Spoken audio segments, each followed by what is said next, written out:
Hey.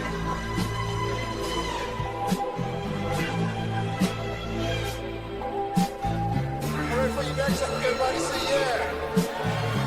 Put your hands together.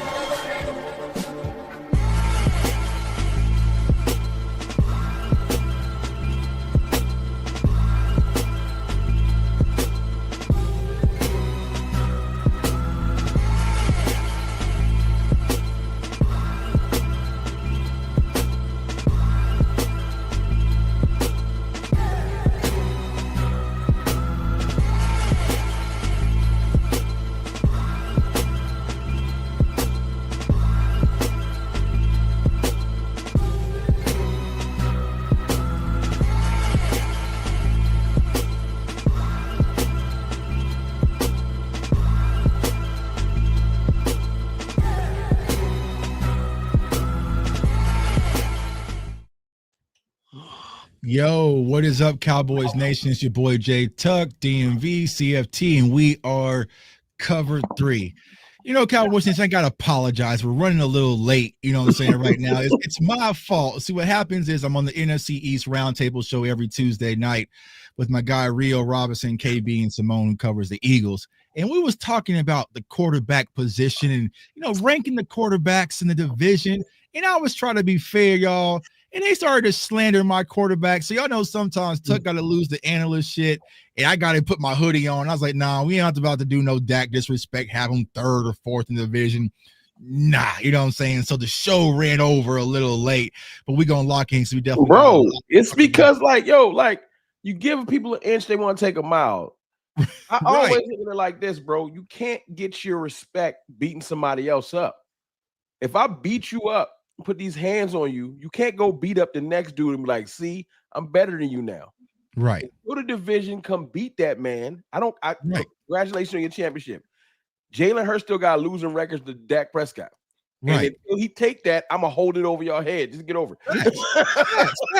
That's what I was saying. Like, we're talking about the best quarterback in the NFC East. Don't tell me about what Green Bay did to me. Don't tell me y'all ain't They ain't your L. Like, what are we talking about? Talking about, well, you lost to Green Bay and you lost to San Fran. Last time I checked, ain't no San Fran content creators on this show. Tell me what y'all have done to my quarterback. Yeah, facts, bro. Smokey didn't beat Debo. Craig beat Debo. Exactly. Honestly, y'all are the problem because we keep dog walking through y'all ass. That's why our front office is so complacent. They feel like y'all not no threat. You know what I'm saying? But in the playoffs, that's not what we talking about. Right. You know what I'm saying? And we haven't played none of y'all in the playoffs. You were in the playoffs, should have been in the Super Bowl because we dog walk y'all. That's what I'm saying. Y'all have stopped us from doing nothing. You know what I'm saying? Like, it'd be different if it's a San Fran content creator. Then I'll probably shut up a little bit. You know what I'm saying? You got it. You know what I'm saying? Like, bro, y'all. You know what I'm saying? Y'all don't stand in my way. I'm not thinking, man, we're not going to be able to get to where we want to because the Commander's in the way, bro. I saw Coop. Y'all are the reason why I don't got a Travis Hunter jersey right now.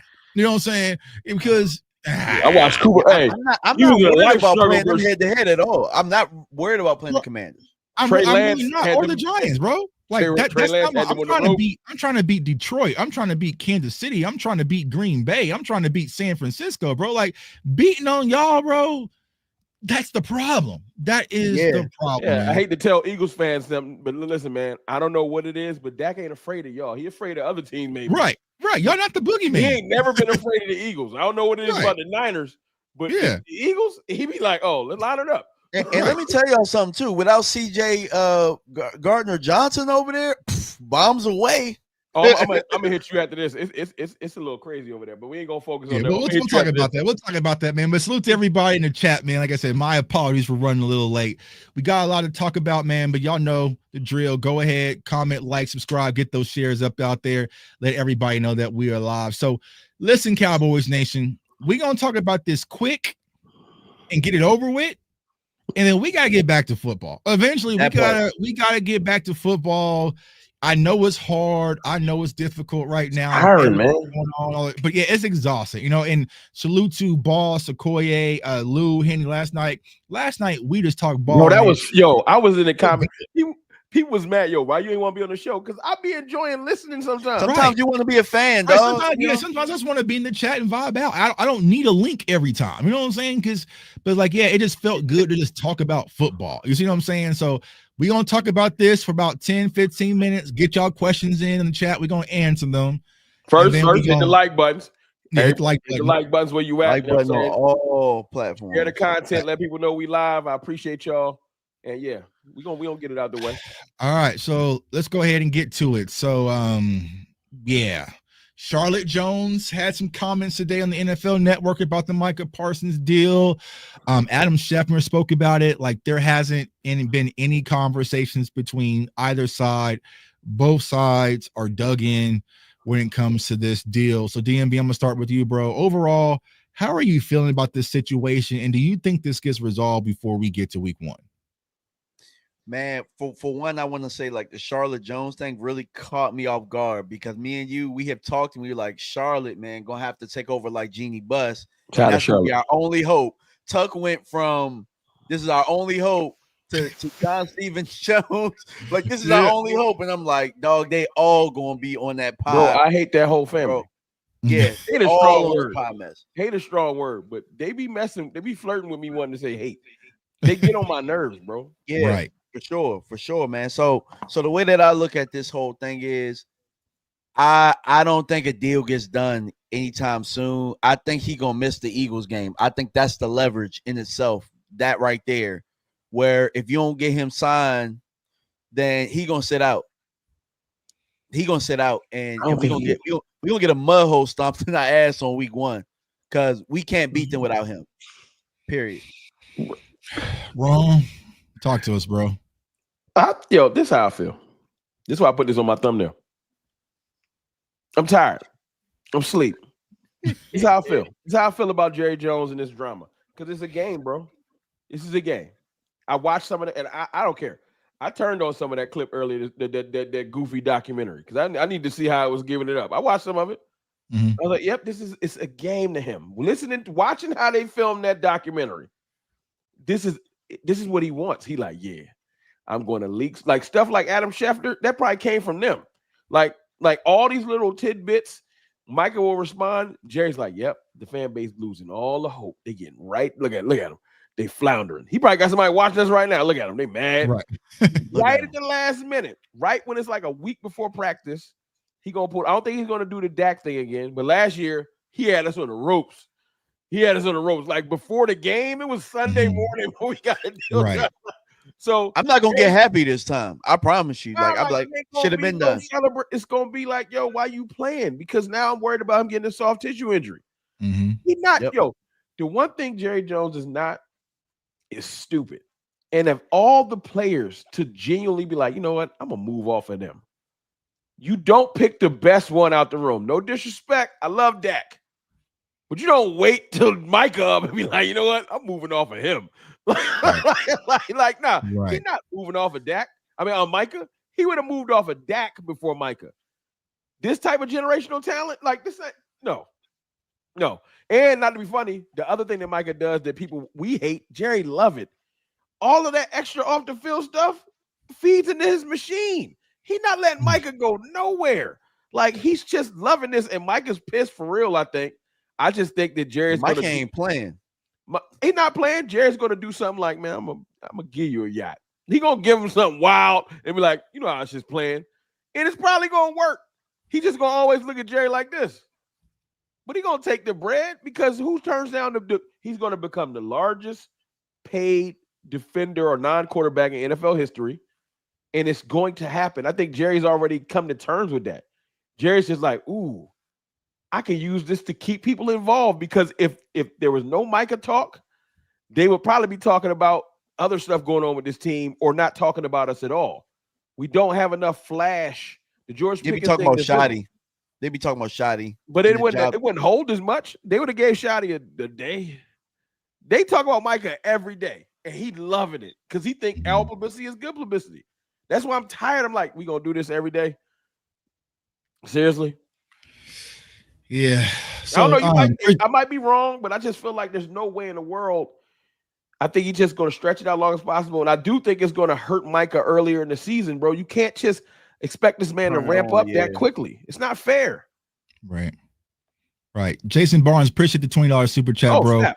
Said, just showing support, brothers. Much respect. Keep crushing. Fire in the chat for the 20, y'all. Y'all know what we do. Y'all know fire emojis for the 20. We appreciate that, bro. So I've slightly stand on the other side, Rome. It's okay, I'm getting nervous. bro. It's all good. I'm getting nervous, right? I'm getting nervous because one, time is running out. Two, they haven't even started the negotiations. If everything is being reported is correct, right? They haven't even started yet, right?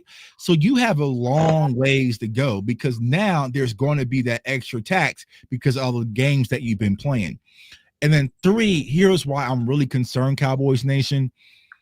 When it was Zeke, it's kind of cute and cuddly, but Zeke just went to Cabo, trained, didn't say much, right? Yeah. Dak showed up to work, didn't say much, right? It was kind of quiet, right, from the player perspective. CD last year went to Florida, didn't say much, right, about the negotiations, right? Micah is different. Micah is the first that actually pulled out his gun and shot back publicly at the Joneses. I mean, with the Undertaker, you know what I'm saying?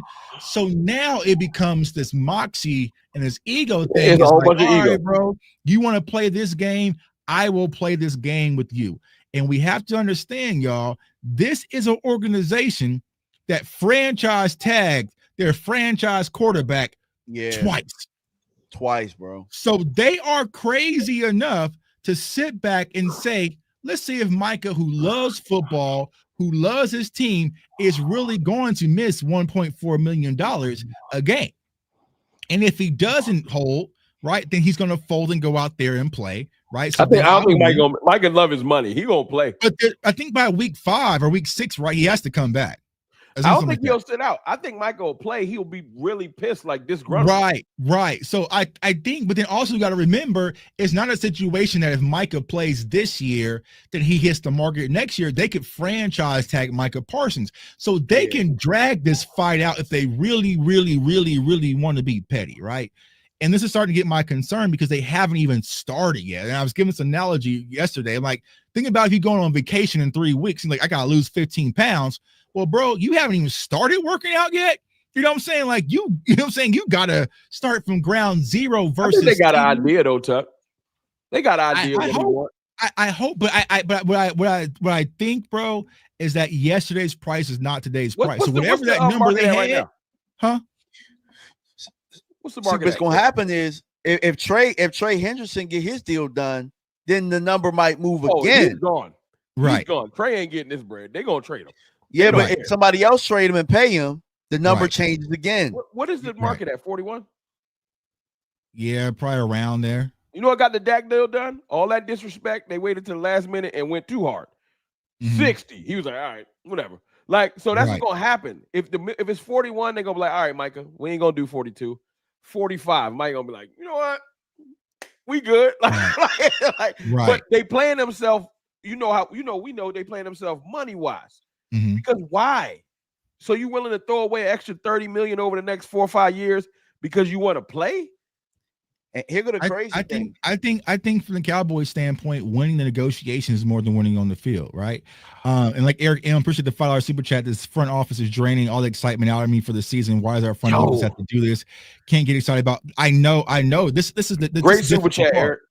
This is a difficult part. And Jason, this is what the Cowboys are leaning on. Micah did not want to miss $50K for practice. He won't miss game checks.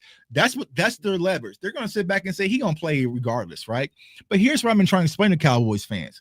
Let's say Micah does. He says, you know what? Fine, whatever. I'm going to bet on myself and play. We're not getting the full dominant Micah Parsons. He's not playing through injuries or nothing. Right. He's not playing through injuries. He's probably going to be worried about getting chop blocking. He's probably going to be disgruntled. You're not going to get the leadership. He's going to be out there so he doesn't get fined. That still does us. Either that or he's going to go so crazy that he really going to not want. It'll be like he'll go so crazy he really won't want to be here. Like you're saying, like, I'm really done. Do what y'all want because I'm going to get my bag because I'm too good. Mm-hmm. And he's right. He's too good, bro. He's going to get paid by us or somebody else. They can try to prolong it. Yeah, so that's why I'm getting worried. Like if they were having back and forth, I'd be like, okay, it's gonna be like last year. But the fact that the reports are saying, and from the people I've been talking to behind the scenes, and I won't say much, it's like F you, F See, you. that's the difference. You got a little. You know what I'm saying? It's not like oh, okay, they're like if feel everyone's saying this feels different. Tuck. This is not the same old. I knew it was gonna get like this though, because Micah, there's no corporate Micah. There's no such thing as corporate Micah. And you gotta think about it, bro. What player in Dallas has spoken out publicly about the Joneses and lived to tell about it? Like Amari Cooper, some people said the vaccine thing wasn't true, whatever, right? When he pushed back and decided not to do as the Joneses wants him to do, they got rid of him, right? You see what's happening with Trayvon Diggs, just not by working out with the trainer that they want, right? So when Mike is starting to push back publicly, I don't know. Give you some optimism. There is a player that talked about the situation and how things were done, and he lived to tell about it. The only one is Martellus Bennett, I think. And I don't know if it was necessarily the Joneses, but it was the coaching. You know what I'm saying? Martellus Bennett was talking about how he wasn't offered the opportunity to compete with Witten. He also talked about wanting John Kitna to compete with Romo. He talked about how bad things were, and bro lived to tell about it. So I'll give you some optimism though. Two things. I was watching, like I said, I've been watching. John Machota been posting all the cliff notes for that joint. So I'll be watching some of them clips. I ain't watched the whole thing. I ain't got 8 hours for that documentary. I'll get through it when I get through it. But Jerry said something about earlier in this thing. He told Cowboys fans, I wouldn't lose no sleep about this. Because he thinks it's a game. He's playing around. But the thing that threw me off, because you got to have a lot of gumption and a lot of cojones to piss your fan base off the way you're going to by not paying Micah. So if you're willing to go into the season, Jerry he tells himself all the time, he do care what the fans think. And when he said in the documentary clip that he posted earlier, he was talking to I forgot they were the GM of the Rams is. The GM when he was like, oh, you gave all that up for Matthew Stafford. I ain't got the balls to do that. I was like, yeah, if you ain't got the balls to do that, you do not have the balls to literally move off a generational talent because you know how he already know he on thin ice with the fans. If he moved Micah, but Rome, is he though? Because they already set the bait when it came to Micah. The fan base is not 1,000% Micah Parsons fans. You think so? Oh, absolutely not. I mean, remember all those battles we had to fight last year about Micah was lazy. I feel like that was just a segment. They were different. I was about to say, I think they're more on Micah's side this time than they were last year at this point. You know what I'm saying? Because the podcast, it's hard to look at how good he is, y'all. Like I know, because this is what people like to do. They like to compare Micah Parsons to 28, 29-year-old people that's been in the league. Like Micah, not Aaron Donald. Aaron Donald's been in the league for 6-7 years at the time when he first got in the league and stuff like that. So Micah, y'all gotta realize, man, Micah still he ain't hit his prime. Yeah, he 25. I know what y'all been seeing. He got another gear. We gonna move off him now? Like what? Yeah, like, and a lot of those guys, this is their third contract, and you know what I'm saying. Myles Garrett and TJ Watt, it's their third contract. Yeah, they got a bag. And they've been in the league 8 years. They do got a bag of moves.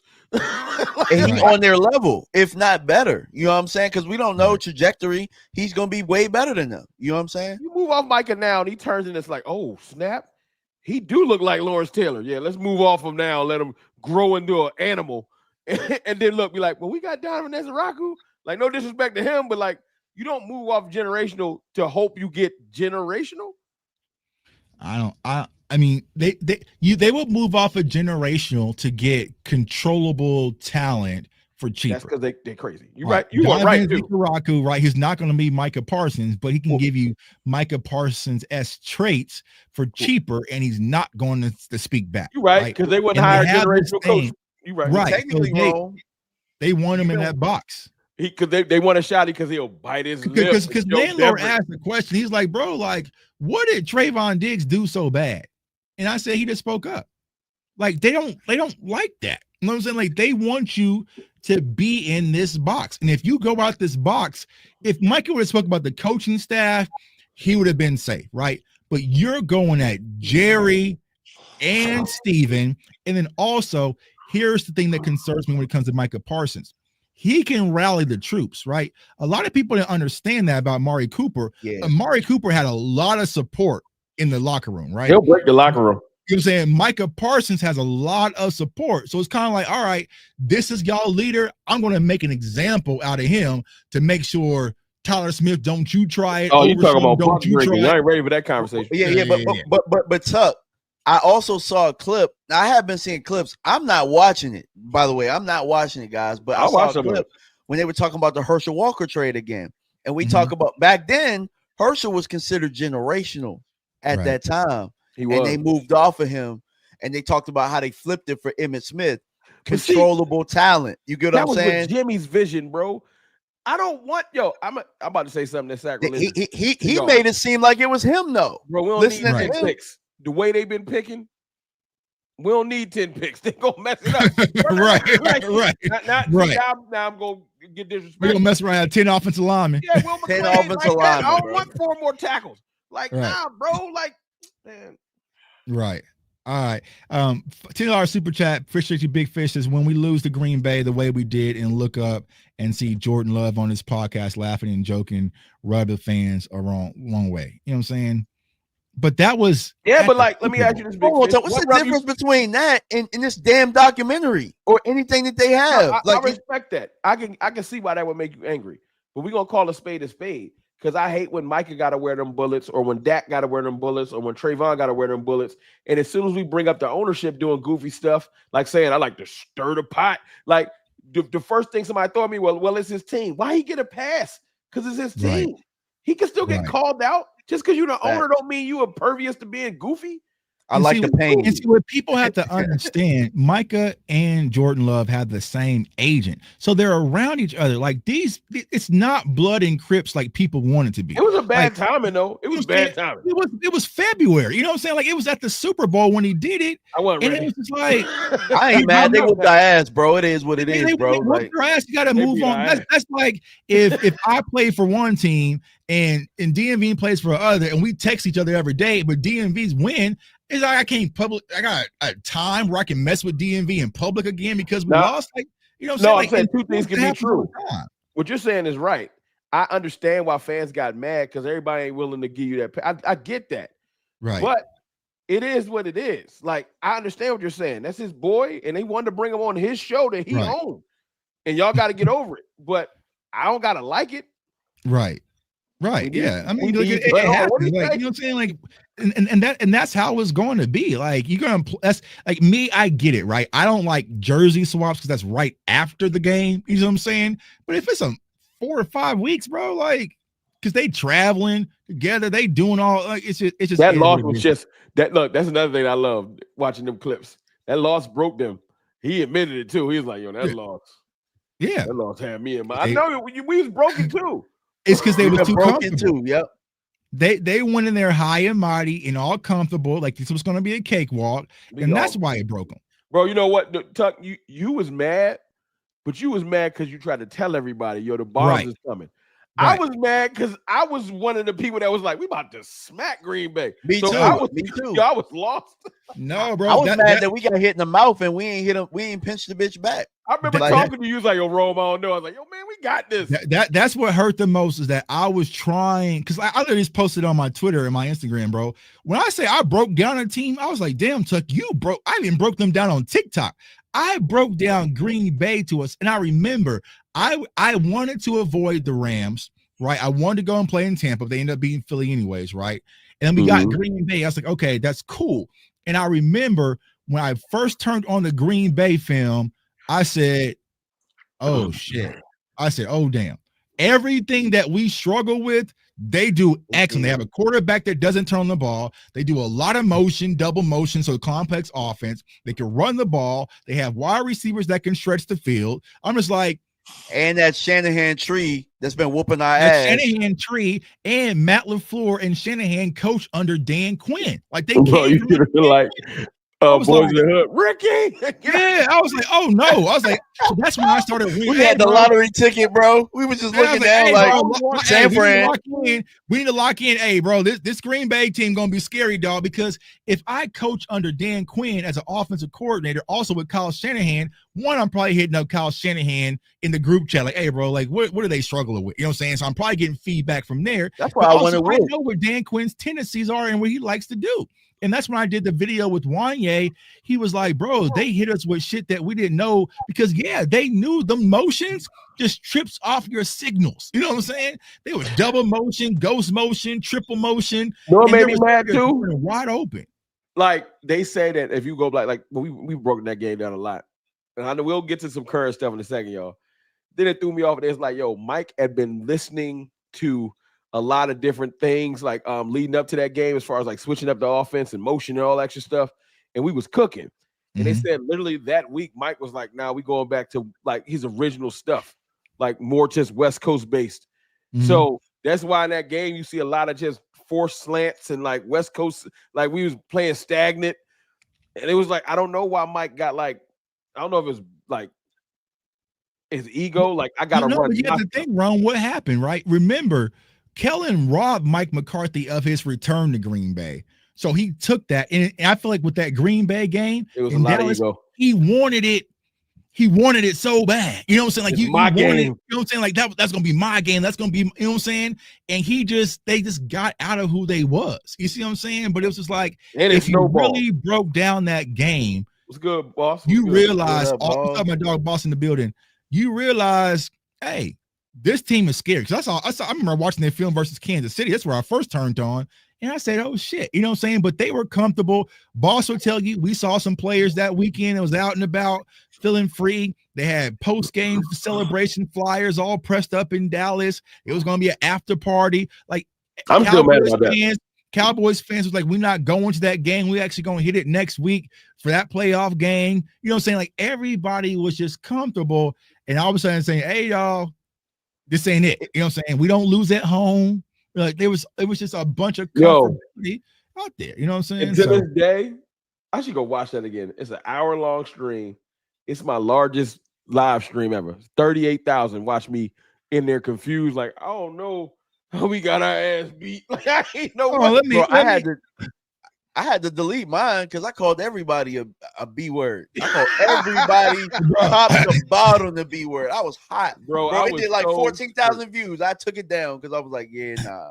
I ain't ashamed of it, bro. I ain't ashamed of it. I just, bro, I came on like, yo, I think I was mad at everybody. I was mad at everybody. Nah, I was mad. I was mad at the fan base. You had to be there, so it hit a lot different. It was the craziest thing because I'm walking out pissed as hell, and then I run into Mark Cuban out there. I'm like, you know what I'm saying? Hold on, let me see if I can. Let me do this. Oh, let me see. Let me see. Let me see. Yeah, he was like, "Oh, Mark Cuban." Yeah, I was like, "What the fuck?" Hold on. Hey, bro, that's how I was when I saw Gilly. We was like, hey, yeah, but we beat their ass though. Yeah. Oh, let me see if I can share this real quick. Hold on. Oh yeah. So, hey, bro. Never mind. Go ahead, Tuck. Never mind. I'll talk about Gilly later. It's a tie to this team, y'all. And when you think about their head coach, Matt LaFleur, remember back in 2016, Dan Quinn was the head coach. He had Kyle Shanahan. He had Matt LaFleur as the quarterback coach. So it's going to be important that Dan Quinn, Mr. Miyagi's Danielson, right? Because you can't let your little understudies get the best of you scheme. My beer started turning gray. Offense in totality, they're 11th in total offense with 345 yards, 15th in rushing, averaging 112 yards per game. And passing and scoring, and like I said, Jordan Love, he is second in touchdown passing. Bet you ain't wearing no Cowboys coaches polo no more.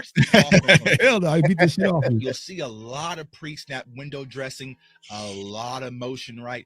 Think of this as the Aldi's version of playing against the 49ers. Like this is like fake Gucci belt.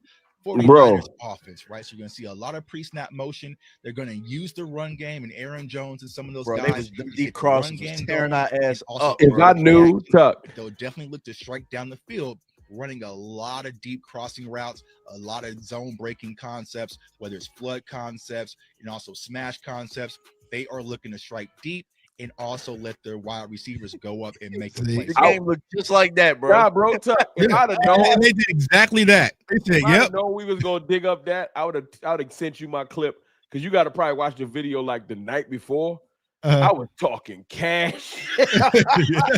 Yeah, I thought we was gonna whoop their ass, bro. I thought it wasn't gonna be close. No, bro. Like That first quarter, I had to drop on them. Like I'm not gonna play this music out loud. Like I had to drop. Like I don't know what it was, bro. But I think once I started sensing the nervousness when it came to this game, I started breaking down Green Bay like like I was on the staff. You see what I'm saying? Like bro, I had notes and you know what I'm saying? And everything that I was talking about, flush Jordan Love out the pocket. AJ Dillon was out, so we got to stop Jones. They run a 3-14, so Ferguson needs to attack the seams. Like they play, like I was on it, bro. Yeah, we attacked the seams in the second half.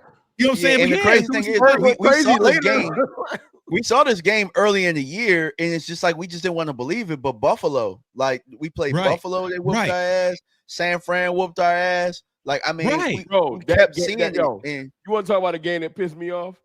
That game that Dak came out dancing, we got our ass beat. Like when he was dancing. What game was that? And the Buffalo game. Oh yeah, that cold. When Josh Allen even had to play, you know what I'm saying? Yeah, they played the ball like 50 times straight.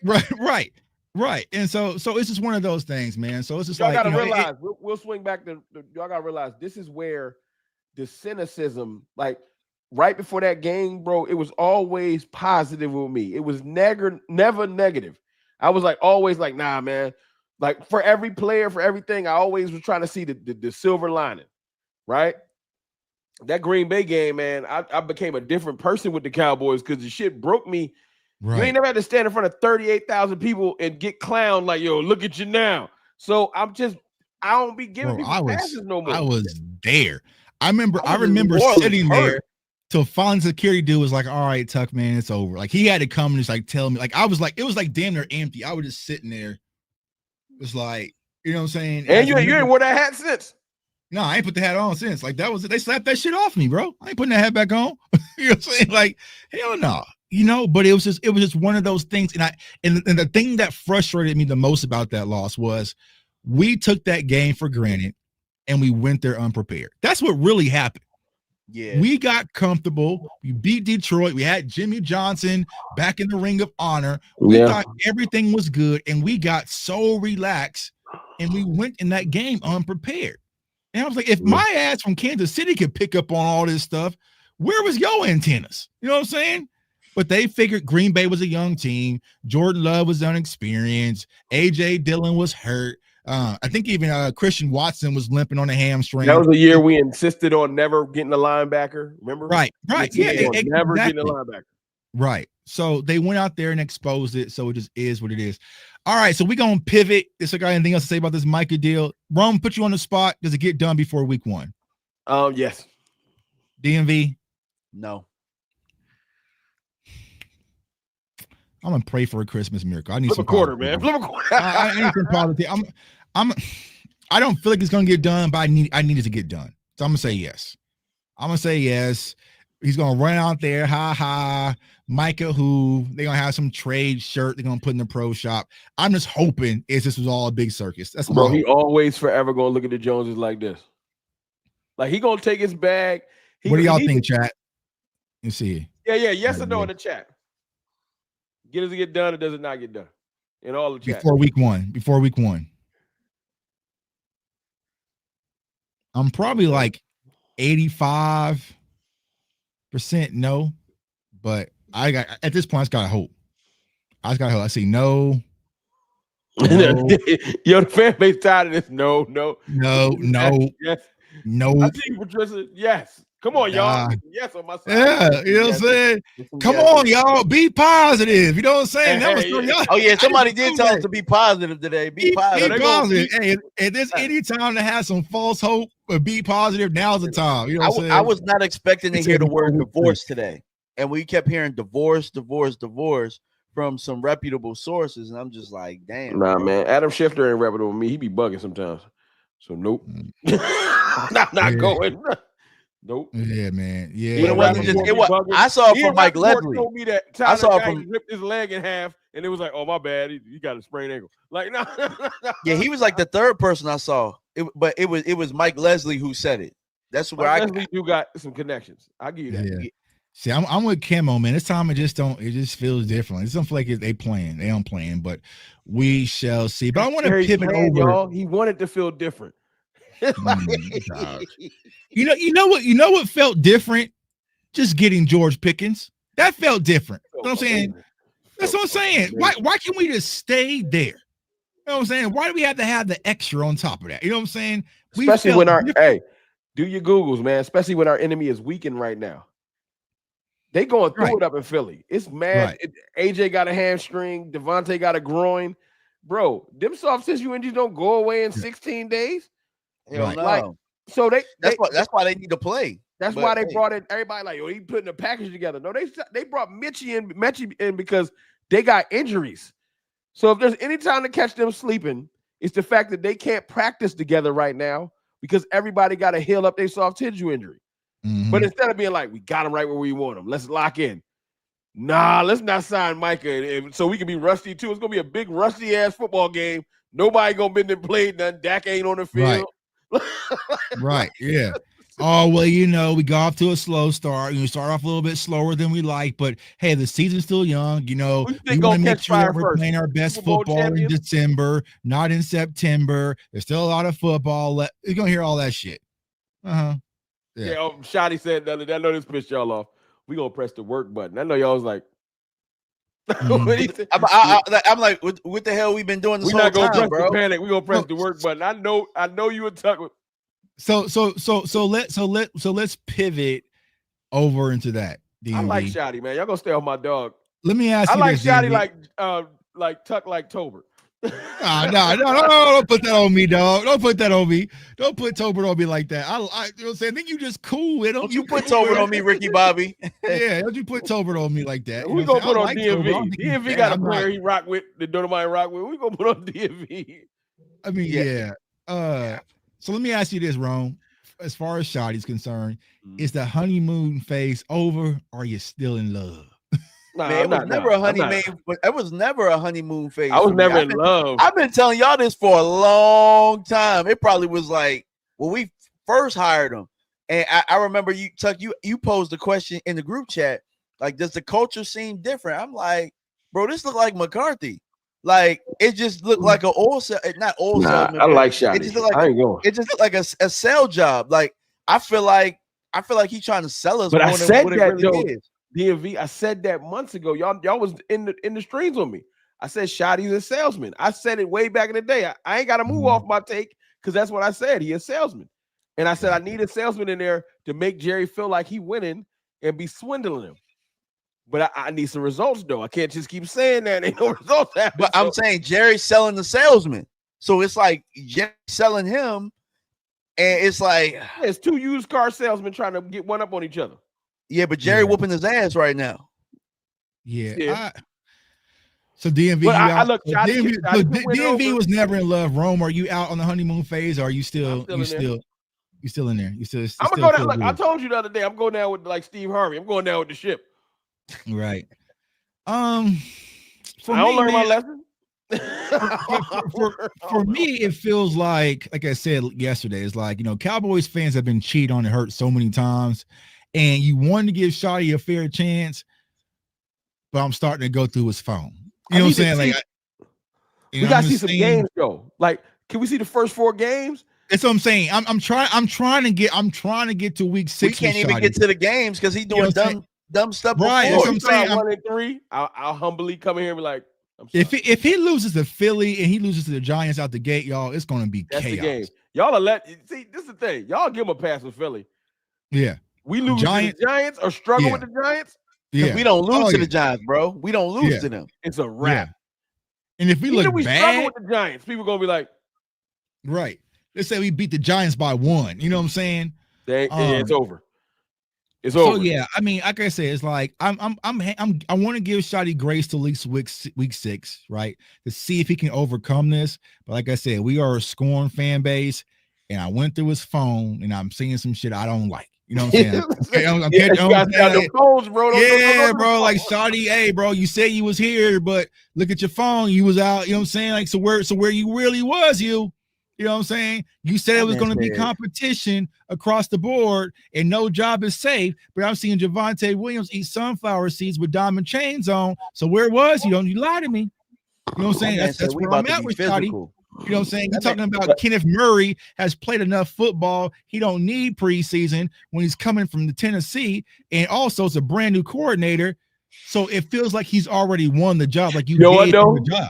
I ain't gonna put that on Shotty's jacket. I'm gonna put that on Eberflus' jacket. I feel like Eberflus is hand selecting some dudes he want to sit too. I don't even really feel like Shotty is on that side. I feel like Shotty got his guys he loves. Yeah, he went that meeting was like, all right. Here's my guys that I want to sit. Who are your guys? Yeah, I think that's what happened. I think Eberflus got a lot of pull. The Jones family love him too, and I feel like Eberflus is like because they love linebackers, and I think before as soon as we signed Jack Sanborn, they've been bigging him up. Right now, I'm surprised Jack did play. He looked good too. Too. He can process, bro.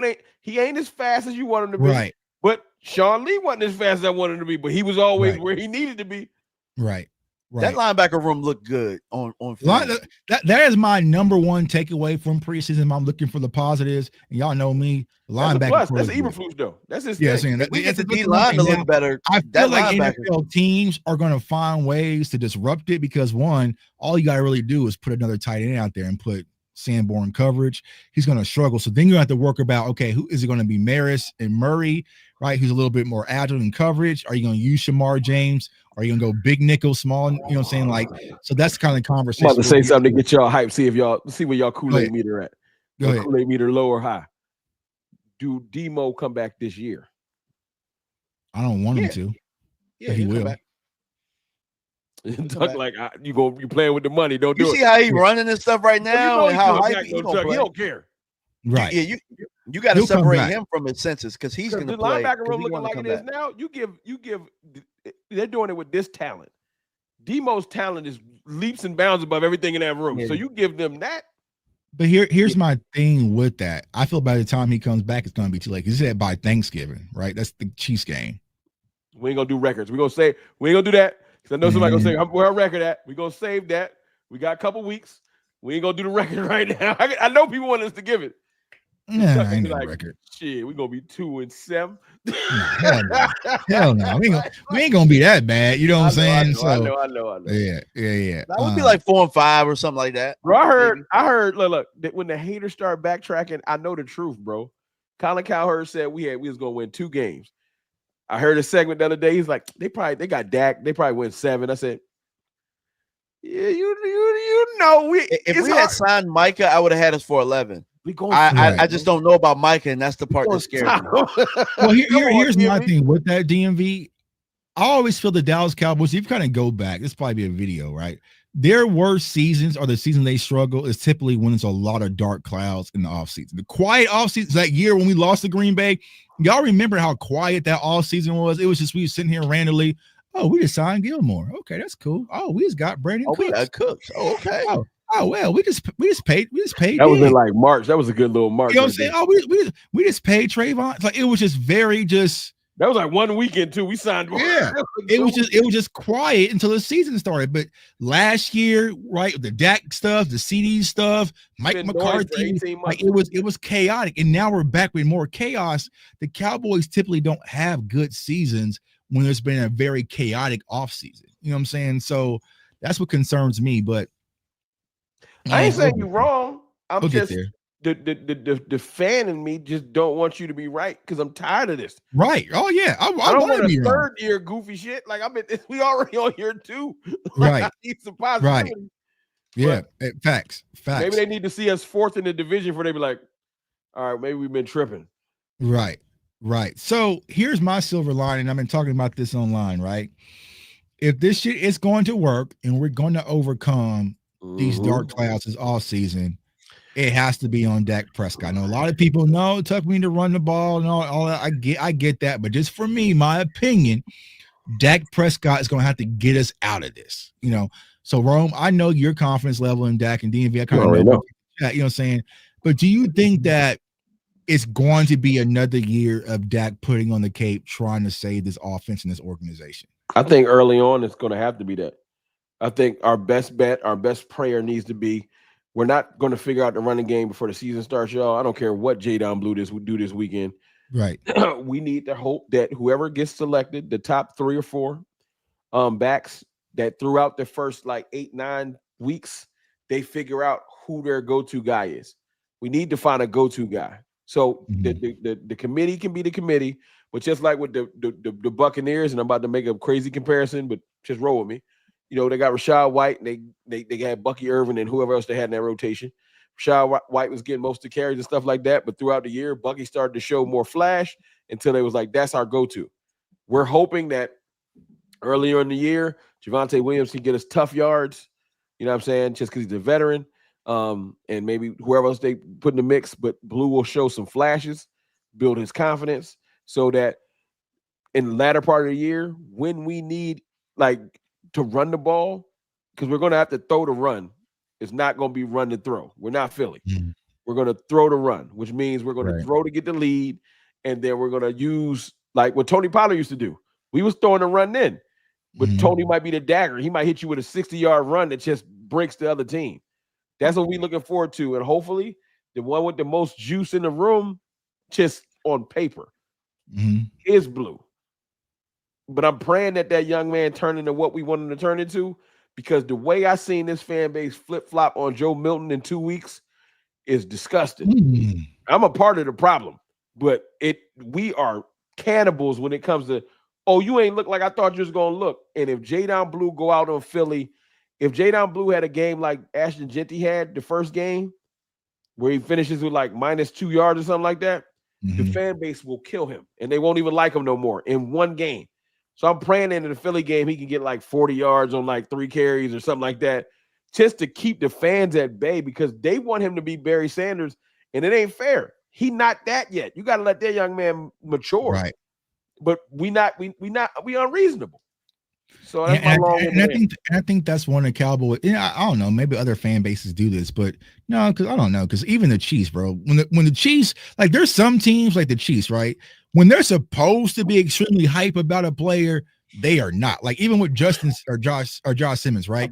They are not excited about Josh Simmons. Where I'm trying to tell them, hey, y'all got a dog. You know what I'm saying? They're like, we'll have to sit back and wait and see. I'm like, but for Cowboys fans, bro, soon as you get drafted, Josh Simmons would have been Tyron Smith. Right. You know what I'm saying? Oh, yeah. You know what I'm saying? So that's where I was like, damn, bro. Like, I'm talking to Chiefs fans on the radio the other day. They're like, yeah, we'll have to sit back and wait and see. I mean, he showed some flashes in I'm like, oh, goddamn. You know what I'm saying? They have rightful expectations, though. Their expectations is different. Right. They're different. Like, they don't give a damn about that hype. Can you protect Pat or not? Right. But for us, use the Giants, though. Because Dart, they OD. Right. But you know what? But they're cautious with him too, though, because Daniel Jones showed flashes early on and stuff too. They have to be cautious. No. My point is this: we acting like a poverty franchise. Hear me out. We are poverty. I ain't trying to say that though. A poverty. I ain't rolling with you. A poverty franchise is going to get overly hyped at the wrong times over like little stuff. But a franchise like the Chiefs is going to be like, nah, you got to show me first, because we're used to greatness. Prime example, we're going to love on our rookies and want them to be great. We want Jay Toya to be Vita Vea. That's the comparison. But we got to wait. I want them to mature, but we got to wait a little bit, and we don't have the patience. The Giants, Jackson Dart had a really good preseason, and dude in the stream Tuck was just in already said he better than Dak. We both poverty right now. Right.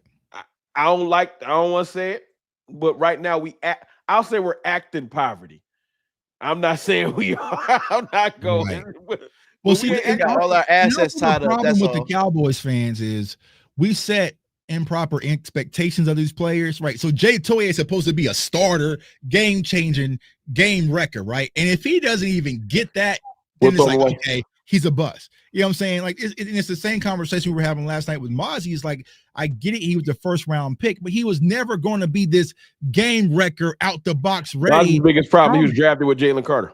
You know what I'm saying? So then when it doesn't happen, it's like, oh, he's just a bust. You know what I'm saying? Like, and the Cowboys do this because they don't get the proper value and players around them, right? Think about this, and I say it and it sounds crazy when I say it. Jalen Tolbert came into the league for the Dallas Cowboys with more expectations with CeeDee Lamb, which sounds crazy, right? But CeeDee Lamb, we had Michael Gallup, we had Amari Cooper. You know, CeeDee Lamb was just a luxury.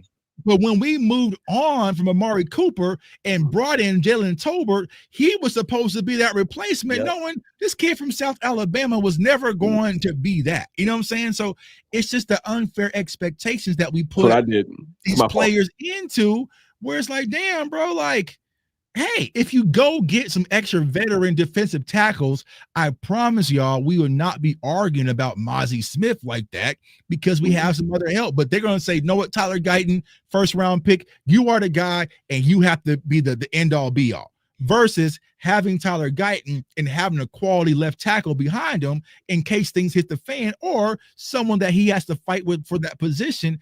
It's just unfair how they do these kids. Yeah, I did that to Tolbert.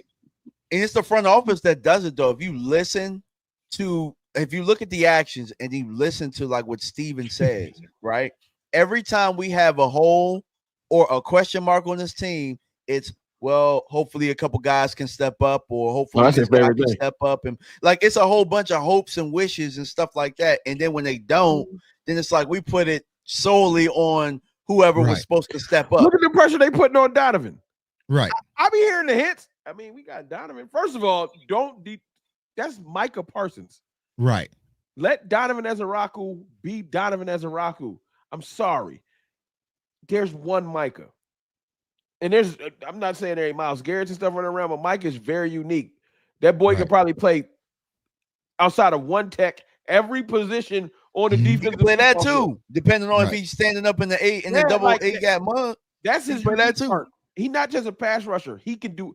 If Micah trained to be a corner, he probably could become a Pro Bowl corner. Like at that size, like he's just a weird freak athlete. So that's his special power, and we got him.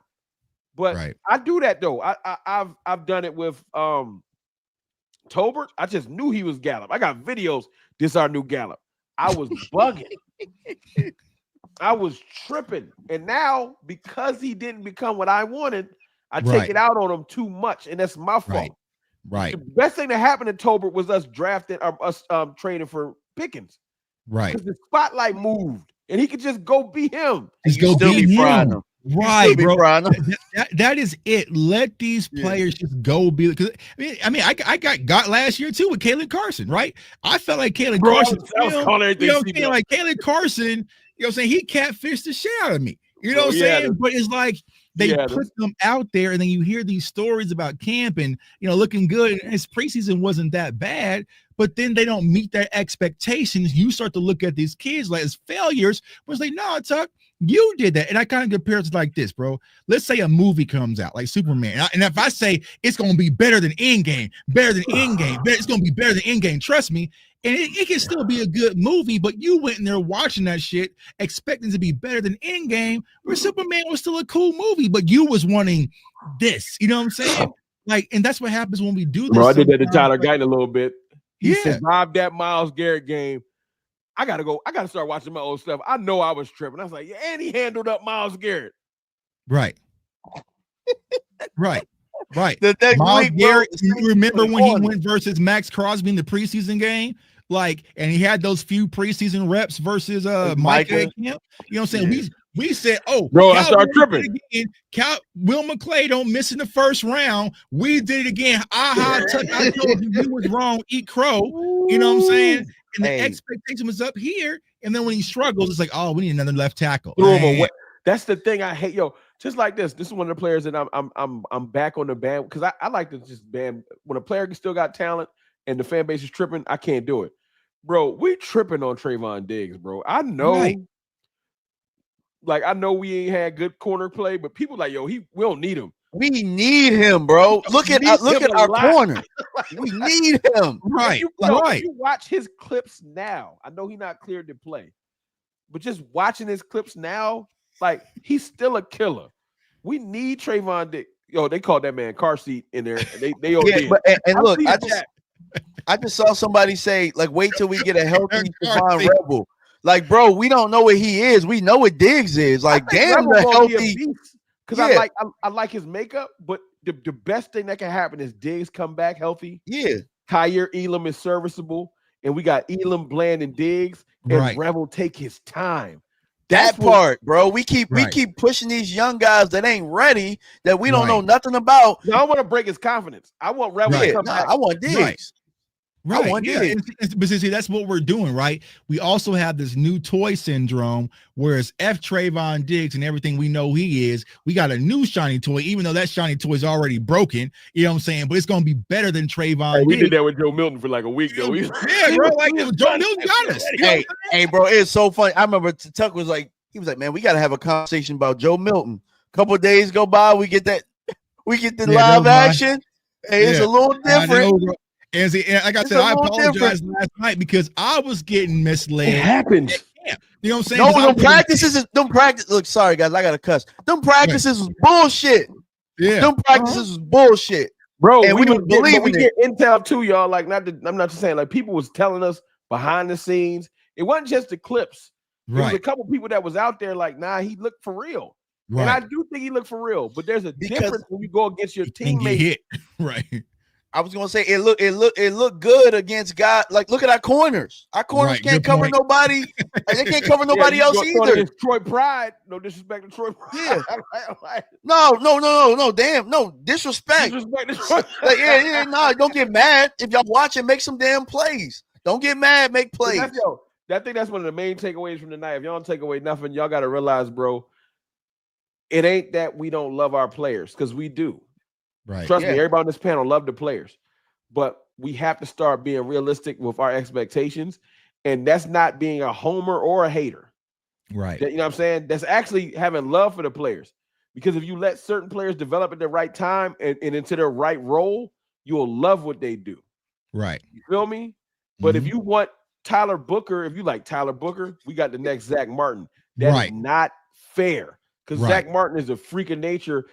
I saw today he ain't never give up a hold in his career. Like, you can't put that on that man jacket. Let Tyler Booker be Tyler Booker.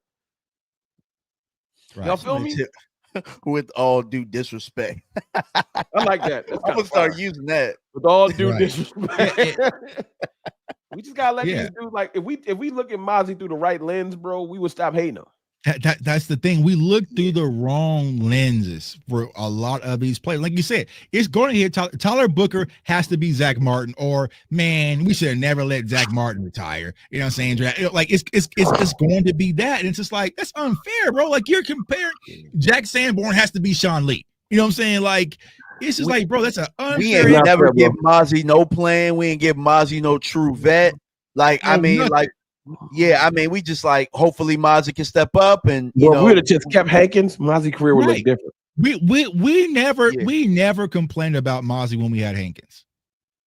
We just let him develop. Right. You're right. Right. Now they putting it all on him. They putting all the pressure there, and it's like, all right, hopefully Mozzie can step up, and we're not gonna do nothing else. And it's like, one thing Mozzie will never. Now they about to cut him. I get y'all. He'll never be number one pick or first round pick. Like, that ship's probably sailed where you're like, yo, he gonna probably be a possible Pro Bowler. But do you just give away a serviceable D lineman?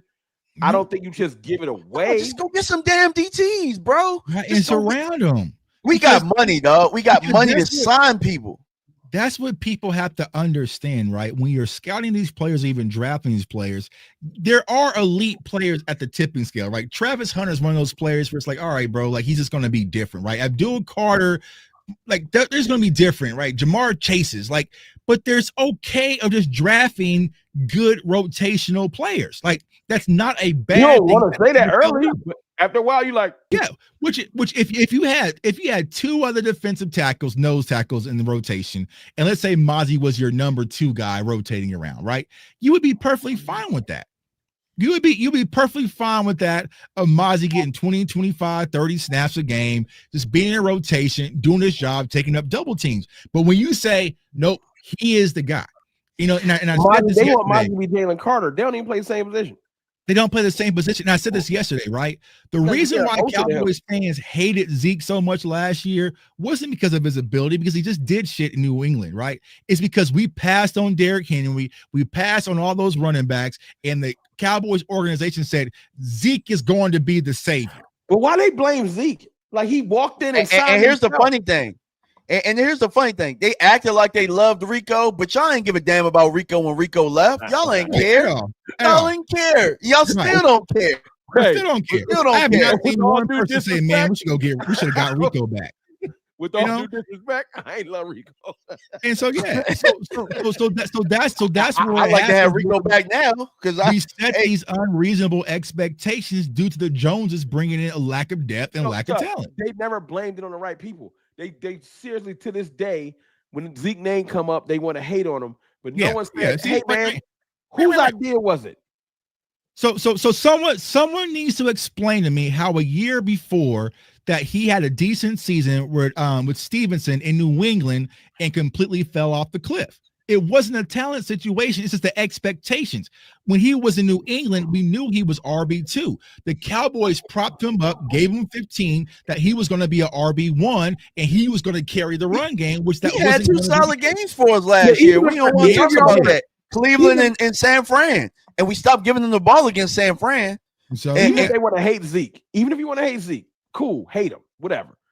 You not mad at the person that caused it when they had options? You gotta blame be like that with Javonte Williams. Hate right, Zeke. Right. Y'all don't want They're going to be mad when they're sitting back seeing all these running backs go crazy like Judkins and Henderson. I'm watching them now. And they're going to be mad at Javonte Williams when it's not Javonte Williams' fault. The Cowboys passed on all this running back talent.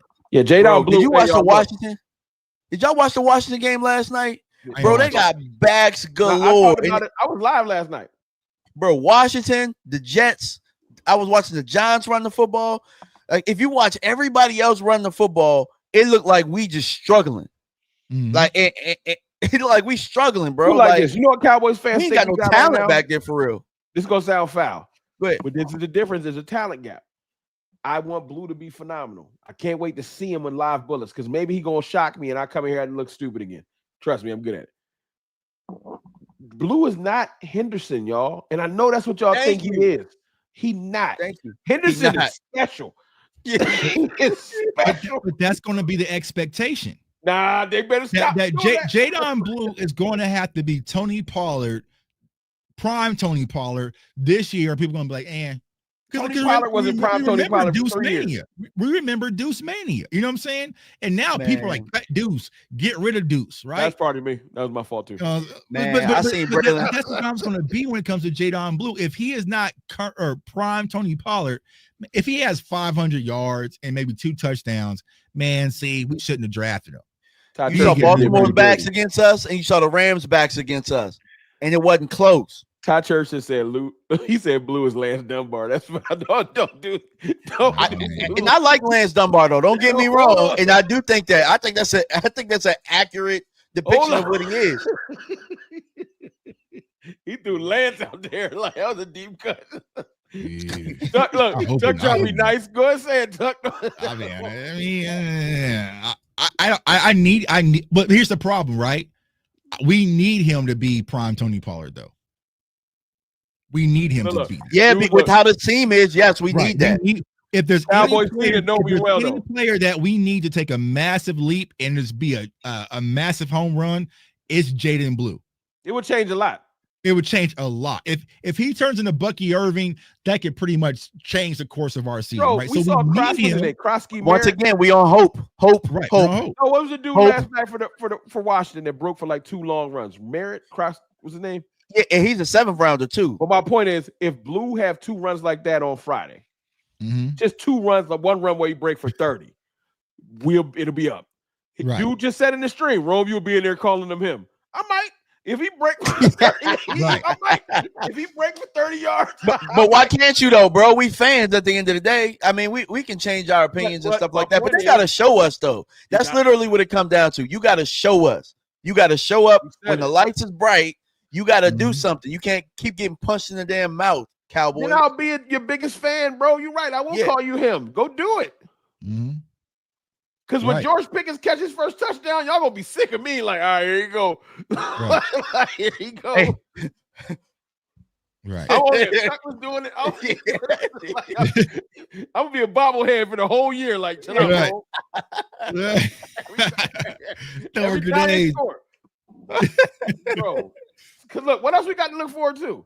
Right. I mean, that's the one thing that Swain. Let these players be them. See, Swain boy, Blue. Swain came in with some logical talk, respect. Yeah, just let Blue be Blue. He doesn't have to be Jahmyr Gibbs. Or I saw someone compare him to Chris Johnson. That. Like, bro, like, can we just y'all forget how good Jahmyr Gibbs is? Y'all got to stop tripping. And remember back the Mafia with a Mafia. And remember going to that draft room, Cowboys fans didn't want Gibbs. That's what, you know what I'm saying. I remember, bro. I remember making videos about. I got a couple of draft. Hey, my little all three of us wanted Gibbs. All three of us. Yeah. I don't got draft chops like y'all, but who's my couple draft kids? Gibbs is mine. What's the Pickens was one. Pickens was one. Pickens was one of my draft kids. That's why I'm happy about him. And the defensive end for Kansas City. Karlaftis. Yeah, I love Karlaftis. I was big on Karlaftis. Yeah. And I be sitting around like, I told y'all dumbasses to get. They were like, we don't like him. He can't do this. He can't do that. Oh yeah, Karlaftis balling his ass off, bro. That's what I'm saying. Like, I'm and you know what's crazy? He just got his deal. He was after Micah. Yeah, I'm coming up in the game a little bit, Tuck. I got a couple. Because Kansas City wants to win football games. If they don't win football games, they're not going to make money. Right. We can make money making stupid ass documentaries telling the same story 10 ways from Sunday. I will give y'all flowers though. When you got a dude you high on and he go ball somewhere else, you be kind of cheering from the sideline, like, look at my boy. Look at my boy. Hey, Braylon Allen about to be that. Watch, bro. Have you? I was a Braylon Allen fan too. I'm like, God dang. Braylon Allen just turned 21 years old, dog. He looked like baby Derrick Henry, bro. He looked huge. That was crazy. We're dumb. We are dumb. I'm sorry for that comment. We missed out on that for Trey Lance, who ain't even here no more. Yeah, y'all gonna be saying that about Milton too. Yeah, we're gonna be saying that about Caleb Johnson. Watch, we gonna be like, we drafted hurt ass Siobhan Revel. Hey Tuck, you ain't low neither. I saw what you tweeted earlier. What about Richardson? I know your moves. Oh yeah, they gonna do it. That's first the rounder right there. Former first rounder Anthony Richardson goes to the Dallas Cowboys. We had a very high draft score on Anthony Richardson, and we loved him. And like, dog, can we stop with these projects? That's next year. These science projects. This year. You know, it says Milton is the black Trey Lance. Y'all rude. The black Trey Lance. Hold up. Y'all rude. Don't do Trey like that. He got a little seasoning. He done Trey Lance. Hey, whatever though. Trey's out there and at the Chargers balling out. You know what I'm saying? Trey Lance got sauce right now. He balling. So that's because he got a coach, dog. Like we don't know that believes in him. Let's keep it a buck, bro. We don't really be having no leg up when it comes to coaching. That's why I'm praying. Yo, it ain't shoddy. I'm praying. It's his staff. I'm hoping Clayton Adams too. I'm hoping Clayton Adams and some of these other dudes that we brought in really carry this team. That's what I'm hoping. It's the sub coaches. It ain't just Shoddy. If Shoddy had Solari and Jeff Blasco still, I'll be out. Right. Who Solari was somebody he wanted in Seattle. I know, Tuck, when you played that clip, he was like, yeah, we brought in Solari. He worked with my dad. And we blame McCarthy for that. We blame McCarthy for that. That kind of hurt. Yeah. We blame Mike for a lot of some of the stuff that Shoddy was putting in place. And y'all gonna find that out this year. Nah, don't do that, DMV. Bro, but here's the crazy part. Cowboys fans, if this offense gets out to a slow start, they're not going to want to blame. And I tell Cowboys fans, we're not going to do that 3 years in a row. It's Kellen's fault, Mike McCarthy's fault, Shoddy's fault with the offense. Yo, it's over for Big Phil. No, they're going to blame Dak. They're going to blame Dak. It's over. Yep. Dak, no. Yeah. The crazy thing is, y'all, what we Damn, bro. Wait, are we 2 weeks away or 3 weeks away from first game? 2 weeks, bro. The 4th.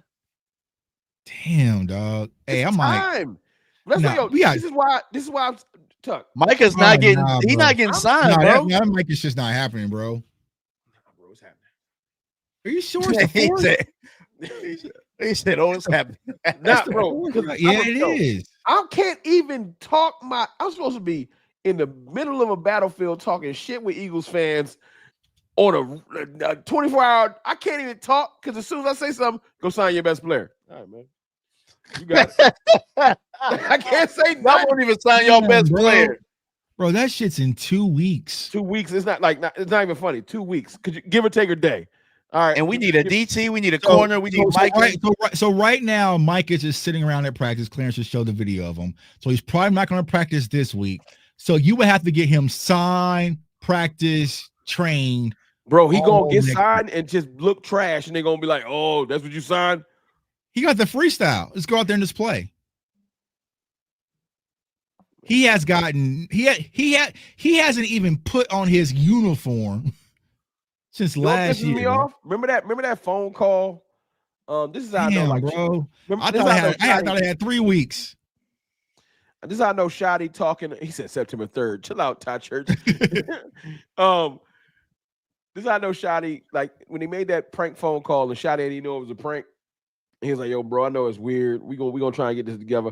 I'm pretty sure Shotty calling Mike and trying to keep him engaged. Right.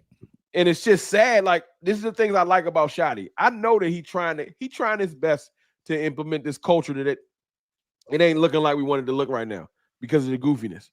But I'm just hoping that this is the hopium, DMV. I'm hoping that something good happens because this is sad. Like, you can't even implement or keep your team together because, like Tuck said, bro, the players love Micah.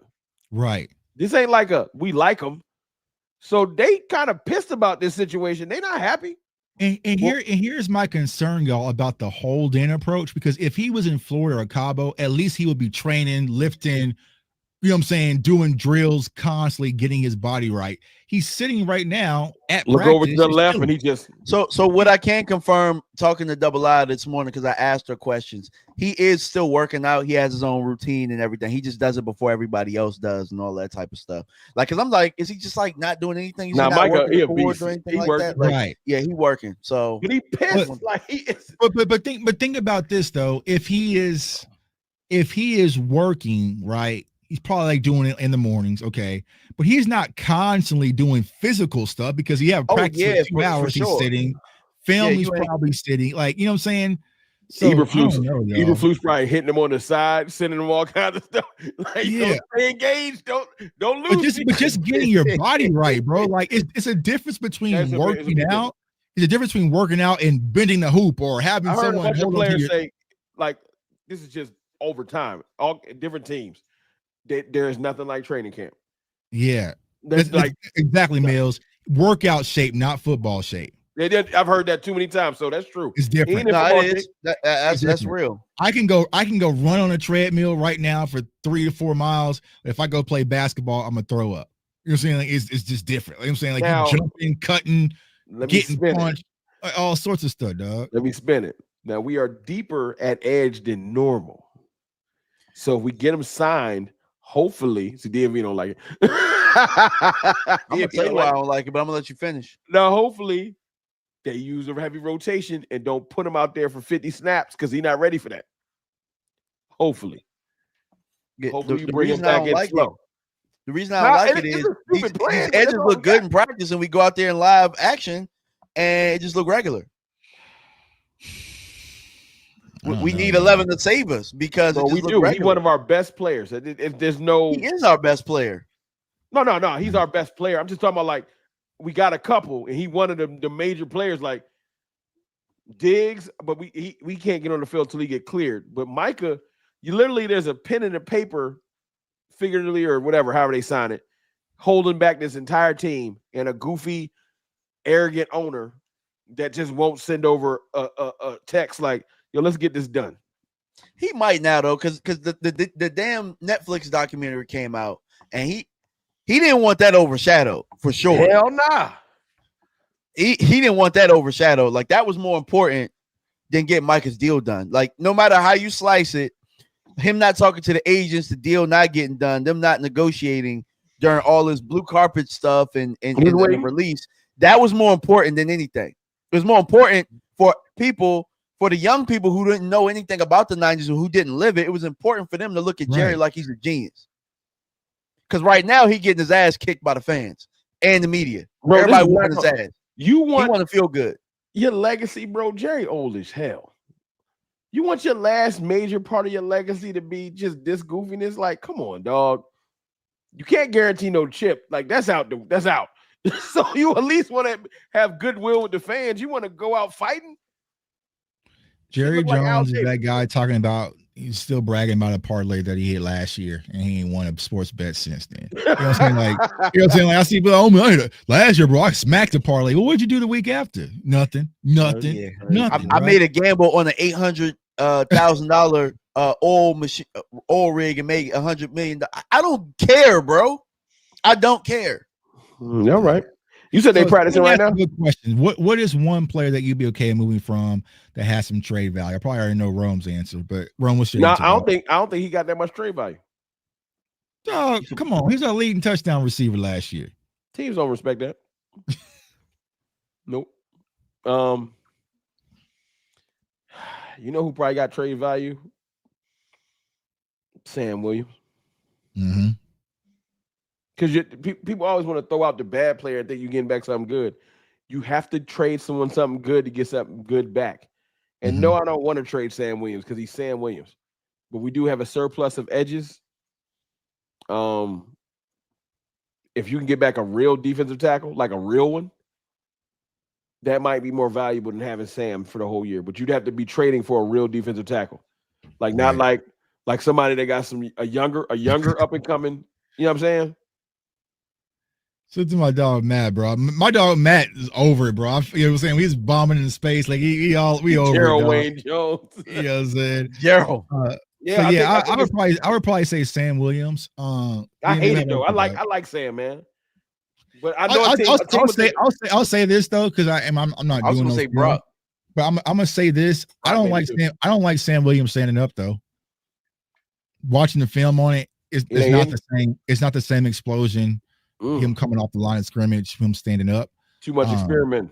You know what I'm saying? So I like him hand back in the dirt. You know what I'm saying? So yeah, I'll say that about Sam. But if there's anybody, but I mean, what would the value really be coming off the ACL injury? Kind of. I feel like we can get a solid little up and coming defensive tackle, like the amount of defensive tackles that like the Ravens have and stuff like that. You hit a team like that. Let me get one of them young dogs. Let me trade you a young dog. The fan base would flip out, but if the defensive tackle, Baltimore would be crazy. If the he'd have a great time. he'd support him good. Like he'd be like, that's exactly where he fits. Like Baltimore, stream, like, San Francisco. But if we can get a good defensive tackle, bro, the fan base would get over it because of what it would provide to the line. So something like that. Now I would love to. That sounds mean. If we can trade Jalen Tolbert for a running back, sure, but it ain't gonna be like we're not getting. There's no Saquon Barkley waiting for a trade, bro. Right. So whatever we get, that's why people was getting mad at me the other day when I was talking about Brian Thomas or Rashad White or Breece Hall. They're like, but they ain't like, the great running backs are locked in. They ain't going nowhere. You're going to draft one. Yeah, we definitely and the getting somebody that's above serviceable and just be happy with it. And that's where I'm at. Like, Rashad White ain't no beast, but would he come in here and just be a really, really good veteran? Yes. He better than everybody we got. Yeah, he be helping Baker and them a lot. Like That's how I always look at it, bro. Are they better than what we got? Yes. Right. He is. Right. I get y'all. Y'all want Phil Mafia. I heard when certain people speak, I listen because they be hearing stuff. I heard Brian say something about they thinking about cutting Phil. Y'all gonna be butthurt. Phil really ain't doing that much. It's just that when Phil get cut. He is going to get cut, and Cowboys fans are going to get freaked out, and he's going to get reclaimed by the Cowboys. Yeah, he getting cut because Wilson ain't got a job already. Yeah, Javonte. The only thing that could save Phil Mafia is if they decide to cut Miles Sanders as a veteran cut and re-sign him, right? But you're going to have Javonte. Miles not leaving though; they just bringing him back. Right. They got Javonte, Miles, right? Jaden Blue. Hunter Lupke, that's 4, right? They're gonna keep probably 4 running backs. I think we're gonna keep 3. I think we're gonna keep 3. Counting Hunter. Cuddy I think Hunter? we're gonna Oh, keep hell Blue. no. Hell no, bro. I think it's gonna be Blue Williams, and Hunter. And I know I'm just saying, like, to start the year, we might, and then practice squad. They Now they say gonna we're bring gonna some carry guys 3 on. tight ends, so they're gonna keep. I think we're gonna carry 6 receivers, Tuck. You're gonna carry 6. Nah. Here we are. They're not cutting Hunter Lukey, dog. Hell No, no. they're not cutting. No, I'm saying that they're keeping him. I'm saying they're keeping him. So then they'll probably do a veteran cut with Miles Sanders cut, and they'll re-sign him back. Yeah. No, I was saying we're gonna have 3 backs counting Hunter Lipke. So I said we're gonna have Williams, Blue, Lipke, and we're gonna carry 6 receivers. They're gonna cut. They're gonna cut. So then Deuces get cut. Maffa's Deuce is getting cut. Maffa getting cut. On the practice squad. Blue. Yeah, something like that. Not Blue. Maffa and Brian Malik Davis. Malik Davis is down with that. Yeah. They'll cut Malik. So yeah. So I can see that. But I think I feel like they're going to, if anything, they're going to do the veteran cut and re-sign with maybe Miles Sanders. And then and the thing is, Deuce, I feel like is getting cut, and I feel like Maffa will get cut. And Miles will have about 4 weeks to show anything, and then it'll just be a soft release. The Cowboys are releasing Miles Sanders. It's about to be crazy. You know how many of these backs about to get cut from these teams, dog? Right. It's way better than what we got. Right. Probably better than our starter. Bro, you was right earlier too. I think Brian Thomas, that's the type of players that could get cut. Yeah, he gonna get cut. Yeah. Yeah. If B-Rod gets cut, then yeah. You know what I'm saying? So yeah, I mean. And I would look, this is my petty part. I would love to bring him here because y'all can act like players ain't petty if you want to. I've heard Saquon talking. If B-Rob got cut, he would want to come to Dallas to prove Washington wrong. He would run with a bigger chip on his shoulder. Give me B-Rob all day, bro. Yeah. You know what I'm saying? I would take him 100%. Yeah, B-Rob's an upgrade, right? B-Rob's an upgrade, but B-Rob and Blue? We got her, huh? I was thinking B-Rob and Blue like a little 1-2 punch. But see, me personally, y'all, I'm not sure if I like Javonte Williams. I'm saying I would have B-Rob with them. And I would have Williams, B-Rob, Blue. That's what I'm saying. They're gonna carry 3 backs, and we'll figure out some stuff later. That's what be making me mad. We giving Blue a lot of passes. I need to see him this Friday. Yeah, I mean, bro, you know what it is, dog. Yeah, we just know Blue's gonna be a lock just because they drafted him. These Texas. I'd have cut his ass too, but if we was having a track race, it's lit. But we they gonna keep Blue. They gonna keep Blue. I feel like Deuce is cut. Right, Deuce is gonna be cut. Sorry, it's gonna be cut. Right. So. Yeah, because when you have Jaden Blue, he does and the thing I'm talking about with Deuce, I was watching the film on him. He just can't break tackles at the NFL level like he could do at the college level. Like he can't make people miss anymore. You know what I'm saying? It's not the same. Yeah. It's just like all right. So yeah, if you can be Rob in, I'm all for it. But from what I hear, and it might be somebody else that hit it, bro. It's every year. That's why I think that's the one thing that Jones family waiting for. And I know it's crazy to wait this long, but next Tuesday, that's the cut, y'all. Right. Because it's a mass cut, hopefully our scouts is on their ish because there's going to be D-tack. It's going to be like 52 pickup. It's going to be. I hate the new mass cut. I like when you used to have to trim the fat after each preseason. I would sign Gilmore right now. That way he can start the practice. Gilmore probably going to go to the, you know what I'm saying, Dolphins. That pissed me off. Like, yeah. But it's like there are teams that have backs out there that hell, my guy Israel Benaconda, see what he just did for the Packers. He went crazy the other night. You know what I'm saying? I saw that. Hey, bro, so I don't know, but there's gonna be some guys out there. But Javonte's a lock, Jaden's a lock, Miles is a lock, Hunter's a lock. That's 4 locks of running back. I want to say one more thing, but I know we're gonna probably get up out of here in a second. Yeah, we can dip. Final word is my dog boss would say. Final word. Appreciate the opportunity. Hey, y'all. I think this is gonna sound messed up. I think since we talking roster, I think Mingo getting hurt might have saved Trayshawn Holden. I think Holden might have been one of them cuts that was gonna make me lose it. I was gonna come on the stream drinking, yelling at everybody. But they're not gonna cut Tolbert. That's what I'm saying. We gonna carry deeper receiver because they're not gonna cut him. I think they would have probably made a decision. Either Flo or Holden, and they might have stuck with Flo. But I'm thinking we're gonna keep all of them. The Brooks and stuff. I think they might be over for them. I'm sorry, y'all. Yeah, Brooks gone. Yeah, but I think Holden's gonna make this right at the back. I do. I think he's gonna be like our 6th receiver. Name him out. We know the first two. CD Pickens. He's 4 deep because Tolbert's in there. He's Tolbert. I think it's Flournoy and Flournoy and Trayshawn. That's 6. Yep. And he's gonna beat up. And then Mingo, they're gonna hold on to him. Mingo would have made it hard. But Mingo, I mean, right now, I think that's why if we had Mingo, I would have cut Tolbert.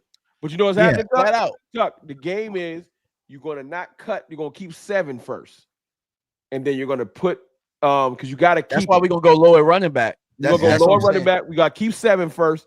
Then, like the day after, you put Mingo on IR. See, I don't think Holden has shown enough publicly yet for them to feel like they can't cut him. And I think somebody will. But the wide receiver coach is a champion for him too, and they like him. You know what I'm saying? So the wide receiver coach help. Junior Adams. It's because the running back room, to me, the running back room is not deep, and it hasn't been that good. Like I think you could just go low there. Mm-hmm. But I also got this though. The real important is the deciding factor is who Dak likes. You know what I'm saying? So, and he gonna want to keep the receivers.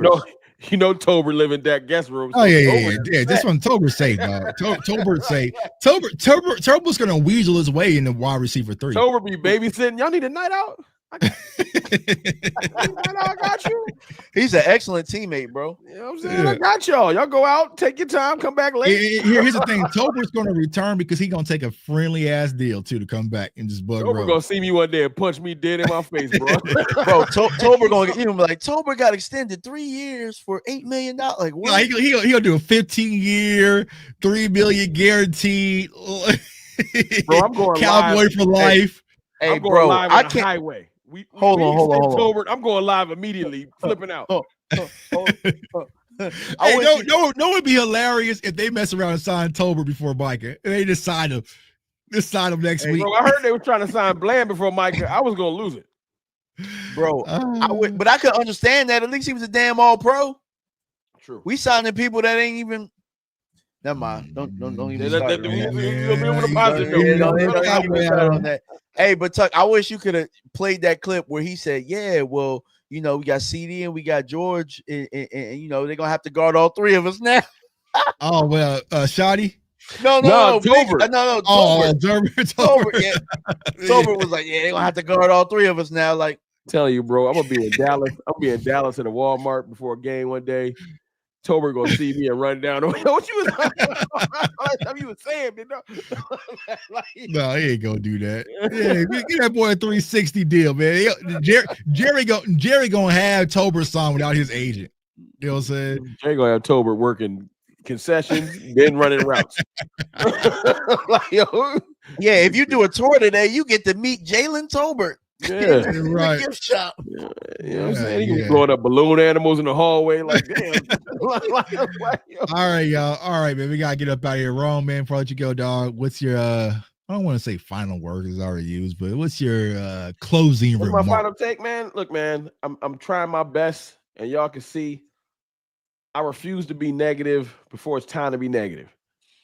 4 games in, if shit looking shaky, I'll probably join, but I'm going to try my best to hold on to like some positivity because I want to enjoy arguing with I hate the Eagles fans, and I'm gonna enjoy this shit the next 2 weeks, and y'all probably gonna be looking at me on Twitter like, "Come on, dog, we ain't even signed Micah," because I'm gonna enjoy this, and it is what it is. Because sports, at the end of the day, man, we want to enjoy ourselves, and the Jones family doing their best to piss me off, releasing documentaries and shit. So I'm gonna try my best to enjoy this and hope that Dak, CD, and George Pickens go crazy because at least for that first game, that's our only shot. One shot. That first game, that's it. Yeah. I'm with you, dog. Ain't no scouting report week 1. Dak, Pickens, CD go crazy. That's it. Maybe a little Ferguson. Yeah. Maybe a little Ferg. Maybe Tolbert at the Wildcat or Turpin at the Wildcat. You know what I'm saying? Something a little creative. But no, everything else. That's a 40 pass Dak game. Right. 40, 45, right? I haven't looked at the sports bets, but if there's anything that's 35 for Dak, let me see. Oh, let me see. Let me see something real quick. You checking prop bets. Get out of here. Let me see what they got Dak set up real quick. For Dak throws. Yeah, bro. Let me see. Oh, I know on well, you know, I don't have a sponsorship with them yet. But on Prize Picks, y'all, they have Dak's over is 1 yard. So all he has to do is throw for 1 yard. So it's a free play. So I already locked it in with some. Yeah. So it's a promo that lasts for the next 15 days. So you just got to put Dak to throw for a yard and pick another play, and then you guarantee to win money from that. So I might have to go ahead and download Prize Picks in there. Yeah, but they have a passing yard set for over 199. He's hitting that ASAP. What? Yeah, 199 versus Philly. Even if we got blown out, he gonna hit it because we're gonna be trailing. Right, so right. Way, like, he gonna hit Yeah, 1.5 passing touchdowns, 5.5 rushing yards, and then I'm about to lock that. He going for over 200. He gonna throw his arm out the socket.